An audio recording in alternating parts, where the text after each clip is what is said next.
All right, you've heard that phrase, whatever happens in Vegas stays in Vegas. I think I got a better one. Try this one. Las Vegas. If you want to f*** up your life, we're here for you.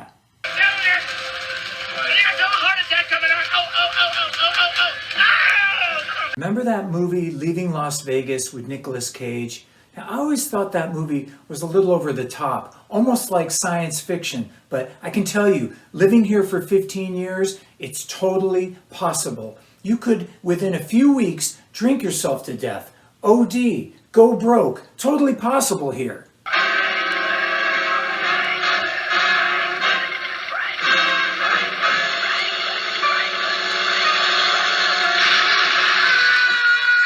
Okay, this episode is gonna get dark.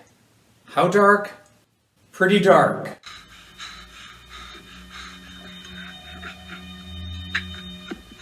You wanna know what the worst line in the world is?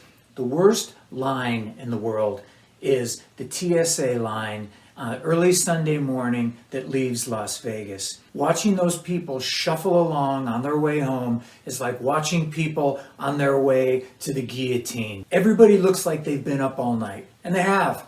They've been up all night trying to win back their money. Everybody smells of nicotine and booze, anger, and most of all, shame.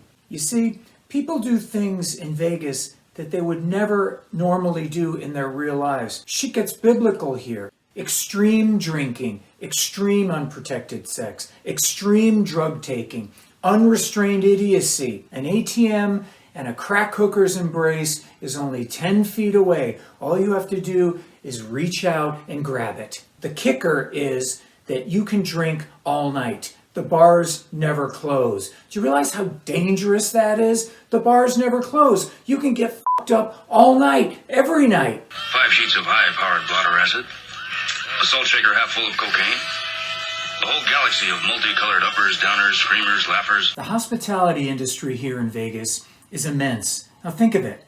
You got bartenders, you got maids, you got waitresses, you got cooks, you got crooks, you got drug dealers, you got card dealers. And for those that are going to jump in head first, we have this thing here called the Extended Stay Motel.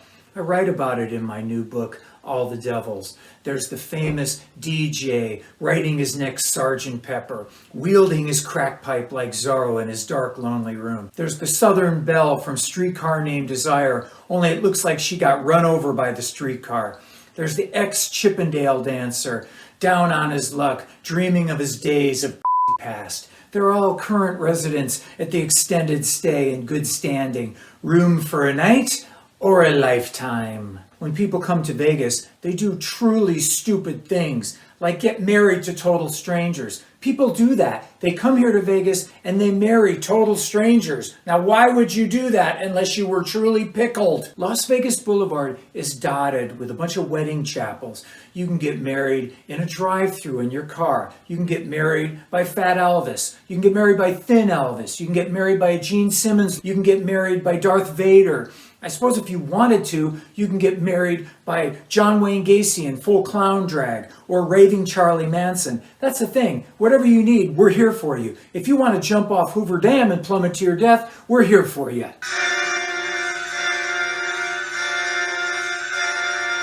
Another thing you see in Vegas is the preponderance of slot machines everywhere. They're in gas stations, they're in the supermarkets, they're at the airport. But that's not enough. I think we need to go further. Put them in the libraries, put them in schools, put them in maternity rooms, put them in the funeral parlors, put them everywhere, I say. Go the distance.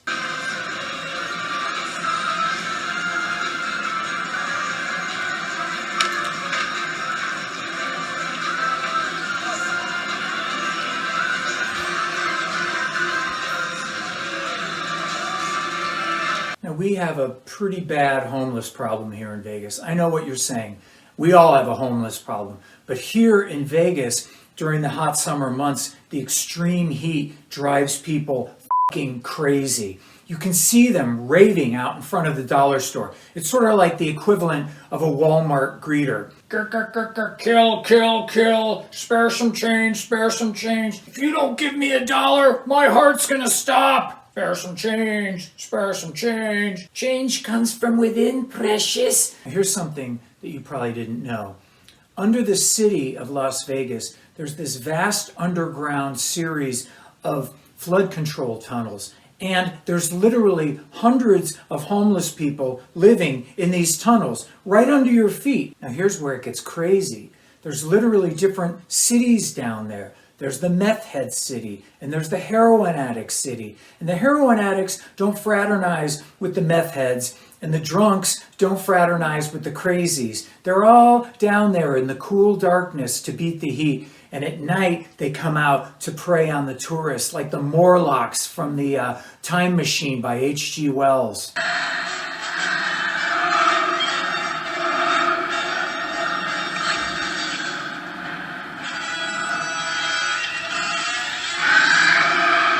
Okay, I might get in trouble for this next thing, but I'm going to say it anyway.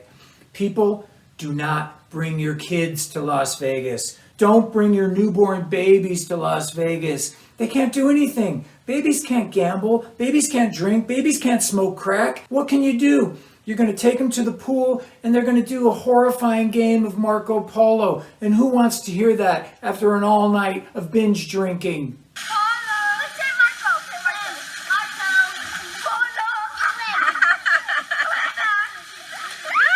Well, that's it. I hope I didn't scare you from coming to Vegas, because Vegas is great. It's also a giant honey trap for the weak and the vulnerable. So just keep your head on a swivel and have one hand holding that mystery drink and the other hand on your wallet, and you'll be fine. Now, Vegas is a great place to live, other than the 4 months of summer where it's like living on the surface of the sun. But that's okay, because I'll be on the road touring with Quiet Riot, and I'll be beating the heat. So this is your old pal Jizzo, rockin' and rollin', and we'll see you next time.